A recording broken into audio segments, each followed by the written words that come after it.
Hello everyone, কেমন আছেন আপনারা সবাই? এই বছর আর কি আমরা কিছু আলু লাগাইছিলাম, পরবর্তীতে এই আলুগুলোকে আমরা বাড়িতে এনে রেখে দিছি। আজকে মূলত কিছু আলু বিক্রি করছি।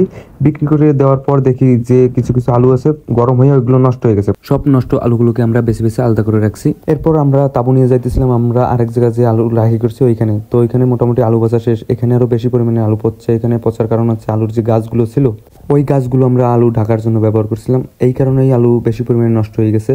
আলুর গাছে প্রচুর পরিমাণে গরম থাকে, তার জন্যই এখন আমরা ভালো আলুগুলোকে বেছে বেছে পাতলা করে দিয়ে দিতেছিলাম সব জায়গা দিয়ে। আমরা যে নেট আর তাবুগুলো আনছিলাম ওইগুলোই আমরা চারপাশে দিয়ে দেবো, যাতে আলো বাতাস আলুর গায়ে সুন্দরভাবে লাগে। এখন হচ্ছে বৃষ্টির সময়, তো বৃষ্টির জল যদি আলুতে লাগে তাহলে আলু নষ্ট হয়ে যেতে পারে। তার জন্যই আমরা ওই পাশ দিয়ে তাবু দিয়ে দিছি। আর আমাদের যে আলুর গাছগুলো ছিল তো ওইগুলোই আমরা তাবু চারপাশে দিয়ে দিয়েছি যাতে বাতাসে না উড়ে যায়। আর এই দুই পাশ আমরা নেট দিয়ে দিয়েছি যাতে এই পাশ দিয়ে বাতাসগুলো আলুর গায়ে সুন্দরভাবে লাগতে পারে।